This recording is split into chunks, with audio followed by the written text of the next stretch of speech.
Money, it's a game. So whatever. Salary cap is very important for the Minnesota Vikings as they look to hoist that Lombardi for the first time of 12 times in the next 10 seasons. And the Vikings, even though the rooster is fully stocked up with 90 men, you think that there's a little bit of room for some potential improvement. And the Vikings do have some cap space, just a little, to make a little something happen. Now, are we talking about JC Tretter and his horrible health, or we talk about Ndamukong Suh, who's going to want all the money? I don't know. Maybe Sheldon Richardson. Who really knows? But yes, what about the salary cap? But never a concern because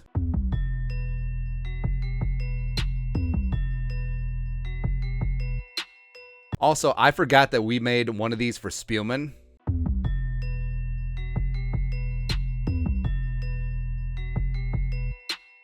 Yeah, it didn't really get used. But if the Vikings do want to make a splash move or two before the beginning of the season, they do have the flexibility to do that. This is from Spot Rack. The Vikings, as of right, I don't have a watch on. As of right, they're top 51. Because remember, top 51 is all that matters for the salary cap until 53-man roster cuts.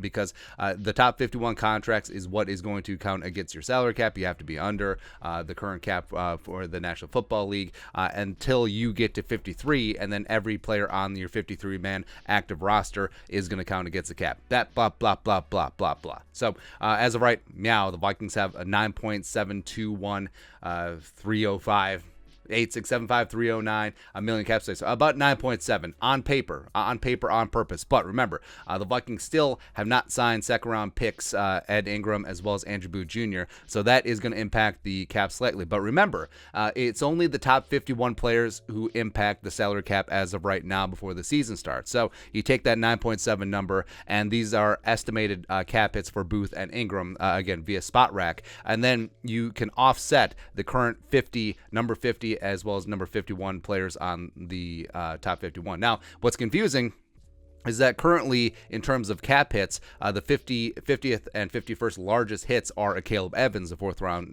pick cornerback from Mizzou, as well as punter Jordan Berry. Now, both of them are very likely to make the roster, so them not counting on the top 51 currently, it's a little confusing, but there are some players ahead of them who are not going to be making the team, who are not going to be making the 53, hence won't figure into the final salary cap calculation heading into the season. So you offset that. So you add up the cap hits that Booth and Ingram are going to have on the top 51, and then you subtract the bottom two who are currently on the top 51, so you have a net cap hit of around $810,000. So the Vikings have around $8.9 million in true cap space. Now, you do need a couple million of bucks for cap space in season, because when a player goes on IR and you bring someone up from the practice squad, or if you sign a free agent off the street, all that cap does factor in. So you need a little bit of wiggle room. But if the Vikings do want to make a move, like I mentioned, again, these are sort of just stand-ins of just